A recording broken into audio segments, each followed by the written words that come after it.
Hello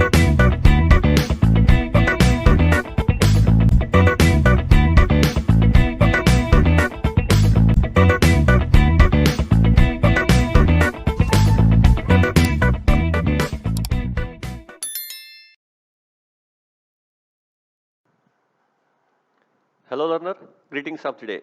Welcome to my video lecture on computer networks and security with the subject code 18CS52. In the previous video, we have discussed about the principles of congestion control. Continuation to that, in this video, we will be discussing how exactly TCP implements congestion control mechanism.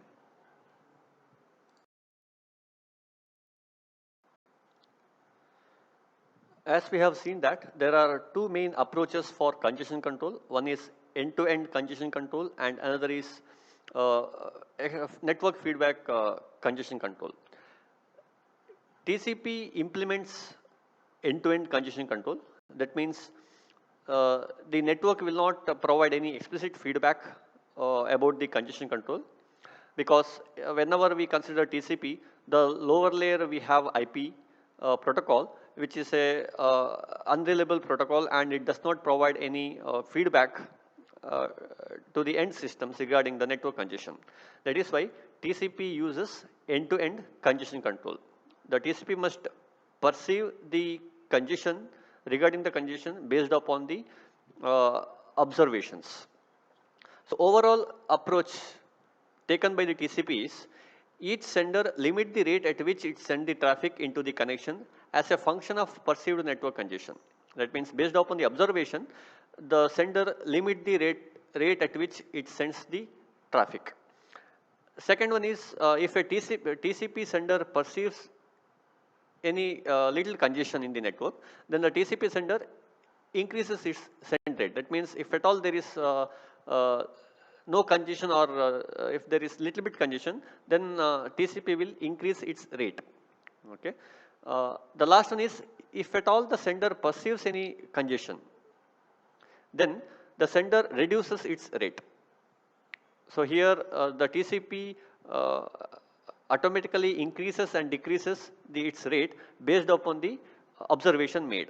If there is a congestion, then it reduces the rate. If there is no congestion, then it increases the rate. By looking into these points, we will be having some of the questions. Mainly, how does TCP sender limits the rate at which it sends the traffic? How it controls its rate? How it identifies in what rate it has to send? The second one is how does a TCP sender perceives that there is a congestion? How it identifies, or how the sender will come to know whether there is any congestion or not based upon the observation. And the last one is what are the different types of algorithm it will be using to change its rate, send rate, as a function of perceived end-to-end congestion. Once we answer all these questions, then we will be getting the idea of congestion control mechanism in TCP protocol.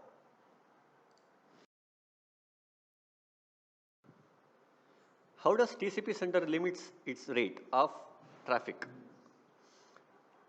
During the discussion of flow control in TCP, we have seen that TCP connection consists of its receive buffer, sender buffer, and it uses some of the variables including last byte read, last byte received, receiver window, in short we call it as RWND, so on. Along with this, the TCP congestion control mechanism operating at the sender keeps track of an additional variable which is called as congestion window. In short, we call it as CWND. This is one more variable that the TCP sender uses for implementing its congestion control mechanism. Once we use this congestion window variable, the CWND imposes a constraint on the rate at which TCP sender can send traffic into the network. We have seen that RWND, that is receiver window size, is used for flow control, and CWND used for congestion control.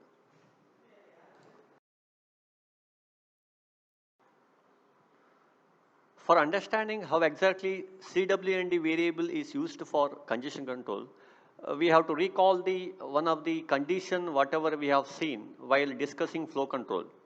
That is, the amount of unacknowledged data at the sender may not exceed the minimum value of RWND.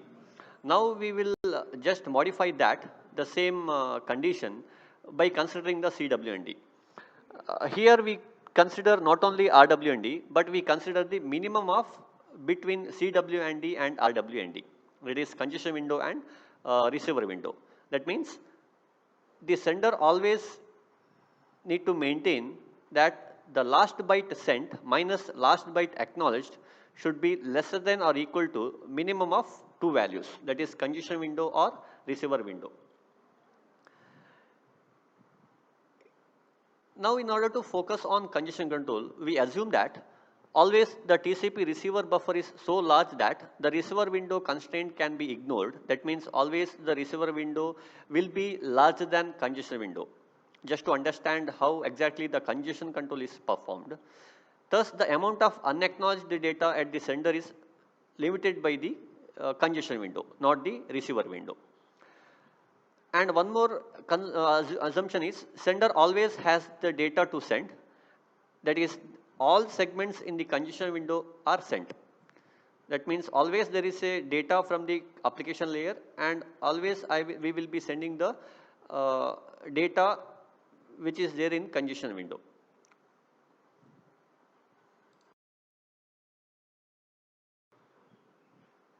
By considering the previous constraint, that means difference between last byte sent and the last byte acknowledged should be lesser than congestion window, we limits the amount of unacknowledged data at the sender side. Therefore, indirectly, the sender limits the sender's send rate. To see this, we consider a connection between sender and receiver by neglecting the loss and packet transmission delay. We have sender and receiver. At the beginning of RTT, we send CWM amount of data. That means the size of data whatever we send is equal to congestion window, and at the end of the RTT, one RTT, we receive the acknowledgement for those data. So here the transmission time is equal to 1 RTT and the size is equal to congestion window size. So the rate at which sender sends is nothing but congestion window divided by RTT bytes per second. Now we can say that by adjusting the congestion window size, the sender can limits its rate.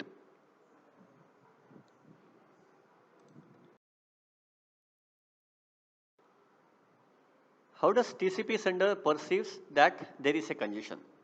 To answer this question, we have to consider timeout and 3 duplicate ACK mechanism of TCP. That means TCP sender perceives that there is a congestion using occurrence of either timeout or the receipt of 3 duplicate acknowledgement from the receiver. So TCP considers timeout or 3 duplicate acknowledgement as a loss event. Whenever there is a loss of packets or data, TCP thinks that there is a congestion. TCP will use acknowledgements to increase its congestion window size. If acknowledgements arrive at relatively slow rate, then congestion window will be increased at relatively slow rate. On the other hand, if the acknowledgement arrive at the receiver side at high rate, that is, the sender side at high rate, then the congestion window will be increased more quickly. That is why TCP is said to be self-clocking. And it also uses bandwidth probing. That means sender will continuously increase its rate until it finds the loss event. Whenever there is a loss event, it decreases its rate. Again, it starts utilizing the bandwidth until it finds the next loss event. That is why it is called as bandwidth probing.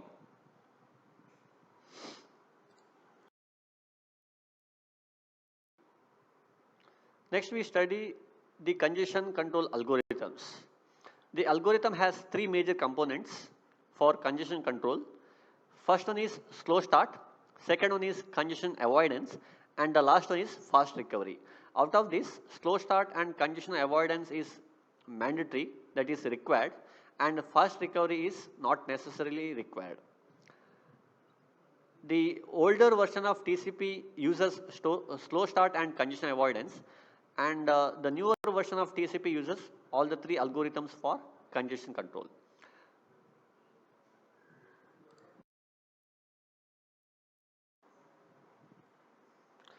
In slow start phase, when TCP connection begins, the value of congestion window is typically initialized to a small value, that is 1 MSS.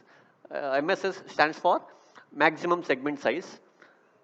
TCP always limits its data size to maximum segment size. That is why congestion window is typically initialized to 1 MSS, resulting in an initial sending rate which is roughly equal to 1 MSS per RTT. For example, if MSS is equal to 500 bytes and RTT is equal to 200 millisecond, then the resulting sending rate will be 20 kilobytes per second. In the slow start state, the value of congestion window begins at 1 MSS and increases by 1 MSS every time a transmitted segment is first acknowledged. That means in our case, once 20 kilobytes per second is sent, whenever the sender receives acknowledgement, it increases by 1 MSS. That means for the next time, the sending rate will be 20.5 kbps per second. That is why we can say that the TCP slowly increases its sending rate based upon the acknowledgement received.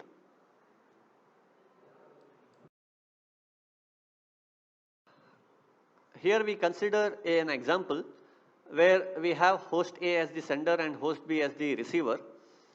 Initially, we consider the sender sends one segment to the receiver side, and the receiver will send the acknowledgement, and within one RTT, segment will be sent and acknowledgement received by the sender.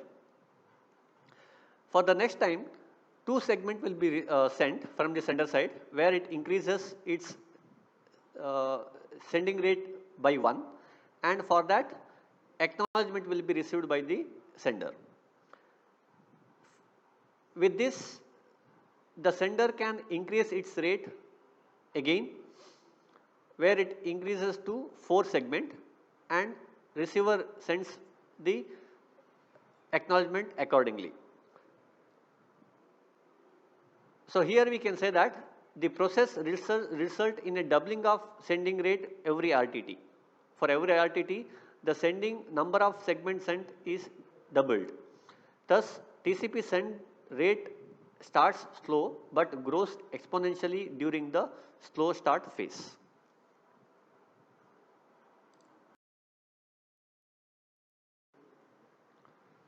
But when should this exponential growth end? To limit this exponential growth, TCP uses 3 conditions. The first one is if there is a congestion indicated by timeout, then the TCP sender sets the value of congestion window to 1. That means it will reinitialize the congestion window to 1 MSS and begins the slow start process. It also sets the value of second state variable. Here we consider one more variable which is called as slow start threshold to half of the congestion window. We use this second state variable to limit the congestion window size. That means always congestion window size will be within the threshold value. And one more condition is when the congestion window size becomes equal to threshold, then slow start ends and TCP transition into the congestion avoidance mode or phase. And if the TCP sender receives 3 duplicate acknowledgement, then the TCP performs a fast retransmit phase. That means the state changes to fast retransmit phase.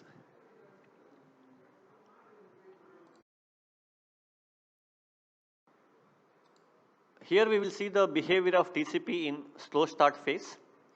Initially, the congestion window will be initialized to 1 MSS and slow start threshold will be initialized to 64 KB and duplicate ACK count will be equal to 0. This is the initialization which is done in the slow start phase. Whenever TCP sender receives duplicate ACK, it increments the count until it receives 3 continuous duplicate ACK. And whenever the TCP sender receives a new acknowledgement, the congestion window will be incremented by 1 MSS and duplicate ACK count will be initialized to 0.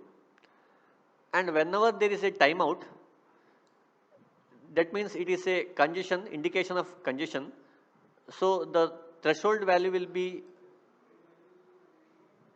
becomes the half of the congestion window and congestion window size will be initialized to the initial value. And duplicate count ACK count will be will be initialized to 0. So actually here we retransmit the missing segment. In all these cases, the TCP sender remains in the same phase, that is slow start phase. Whenever congestion window becomes greater than or equal to threshold value, it just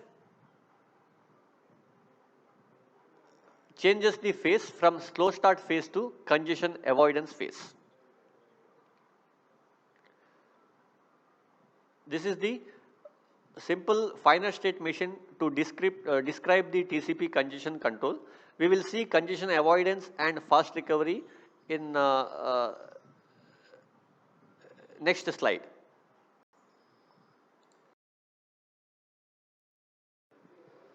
Now we will see how does TCP behaves in congestion avoidance phase. On the entry to the congestion avoidance state, congestion window is approximately half of its value when congestion was last encountered. TCP adopts a more conservative approach and increases the value of congestion window by just a single MSS every RTT as defined in RFC 5681.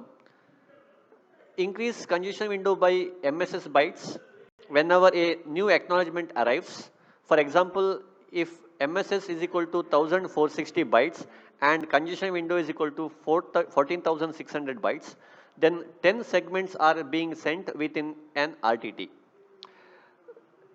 Each arriving acknowledgement, assuming one acknowledgement per segment, then the congestion window will be increased by 1 by 10 MSS. That means whenever 10 acknowledgements are received, the congestion window will be increased by 1 MSS.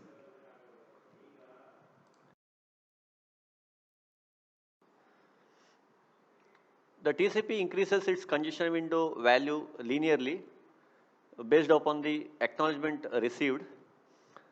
But when should congestion avoidance linear increase ends? That is based upon two events. The first event is whenever there is a timeout.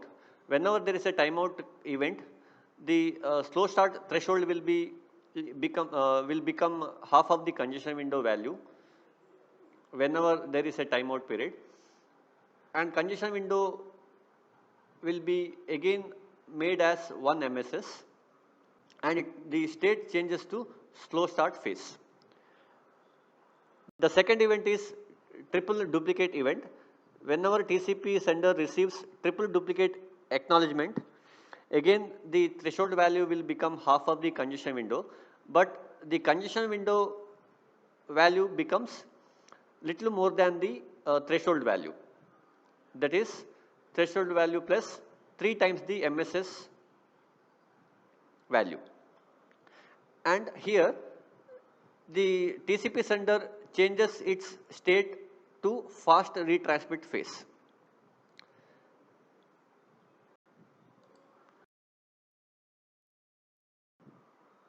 Now we will discuss the behavior of TCP sender whenever it is in congestion avoidance phase. Whenever TCP sender receives an acknowledgement, a new acknowledgement, obviously the congestion window size will increase linearly and duplicate account count will be equal to 0, and it remains in the same state. Whenever a duplicate acknowledgement is received, then the duplicate account acknowledgement count will be incremented by 1. And here we have to see two important condition, that is event. Whenever TCP sender receives 3 duplicate acknowledgement, then threshold value will become half of the congestion window, and congestion window value will become threshold value plus 3 into MSS. Here we can see whenever there is a 3 duplicate acknowledgement, the congestion window size will not become 1 MSS. Always it will be more than the congestion window size of the slow start phase. And whenever there is a timeout, the threshold value will become again half of the congestion window, and congestion window size will become the initial value, that is 1 MSS. And duplicate acknowledgement count will be initially to 0, and it changes the phase from congestion avoidance phase to slow start phase. And in this case, the TCP sender changes its phases from congestion avoidance phase to fast recovery phase.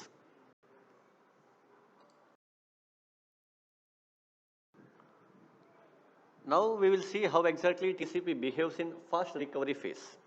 In fast recovery phase, for each duplicate acknowledgement, the congestion window size will be incremented by congestion window plus 1 MSS, and whenever there is a timeout, actually it is an indication of congestion. That is why threshold value will become half of the congestion window, and congestion window size will become 1 MSS, and it enters to slow start phase. And whenever TCP sender receives a new acknowledgement, the congestion window size will be initialized to threshold value, and it enters into the congestion avoidance phase.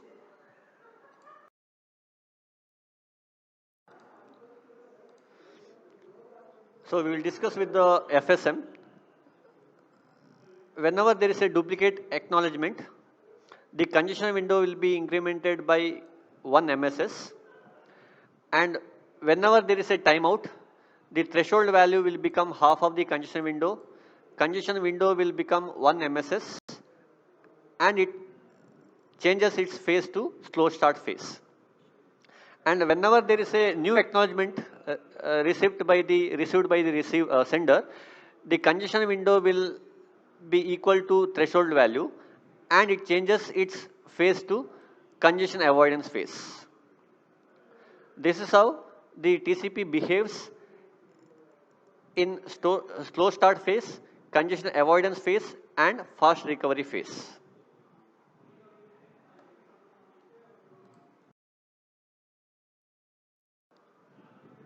As described in RFC 5681, the fast recovery is a recommended but not required. It's not essential one. In early version of TCP, which is known as TCP Tahoe, congestion window cuts down to 1 MSS, and it enters to the slow start phase after either a timeout indicated or a triple duplicate acknowledgement indicated, which is a loss event. That means in the older version, there was no fast recovery phase. Whenever there is a timeout or triple duplicate acknowledgement event happens, the congestion window cuts down to 1 MSS, and it enters into the slow start phase. But in the newer version of TCP, which is known as TCP Reno, it introduced the fast recovery phase.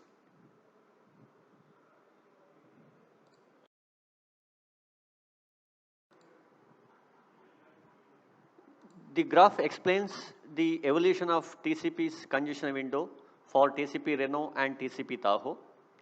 If we consider TCP Reno and TCP Tahoe, it acts exactly same from slow start phase to congestion avoidance. That means the congestion window increases exponentially from slow start till threshold value. From threshold value, it increases linearly. So here, till here, it is slow start phase where congestion window increases exponentially. From here, it enters into the congestion avoidance and the congestion window increases linearly. With respect to TCP Tahoe, whenever there is a timeout or receipt of 3 duplicate acknowledgement, the congestion window drops to 1 MSS. The congestion window drops to 1 MSS, which is same for TCP Reno. But whenever the TCP sender receives 3 duplicate acknowledgement with respect to TCP Reno, it will not drop to 1 MSS, but it will drop to half of the congestion window. In this case, the half means 6, and it increases linearly from there. So this is the main difference between TCP Reno and TCP Tahoe with respect to fast retransmit and receipt of 3 duplicate acknowledgement.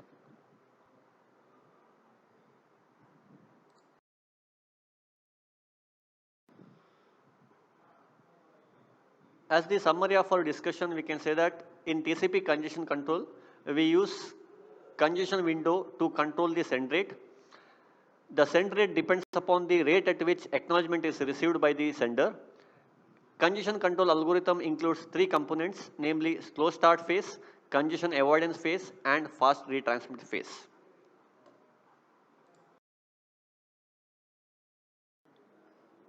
Thank you for watching. We will meet in the next video.